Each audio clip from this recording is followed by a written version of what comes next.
It's helpful when you're preaching biblical narrative to consider three levels.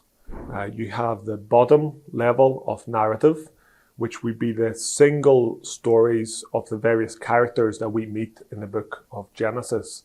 So you'll have stories about Abraham, stories about Isaac, about Jacob, about Joseph, and you have their experiences which are told. And you see some virtues and you see some vices in these biblical characters.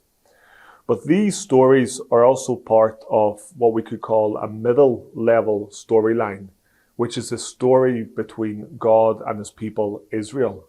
And it's important to interpret and preach these stories, not just atomistically, but part of this greater story between God and Israel. So for example, when Abraham travels down to Egypt because of a famine, and then he says that his wife is his sister, and you probably know the story. The plagues hit the Pharaoh, and because of that, the Pharaoh exhorts Abraham to leave the country, and he lavishes blessings upon Abraham. Now that story is anticipating the story of the people of Israel, who will travel down to Egypt because of a famine. Then you have the plagues, and then once again you have another Pharaoh that is inviting the people to leave, and riches and treasures are poured upon the people. So that single story of Abraham finds its deeper meaning when you connect it to the middle level story between God and Israel.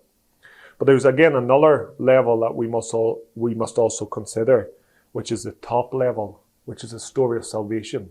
It's the story that unites all of Scripture, the story of creation, fall, redemption, and consummation.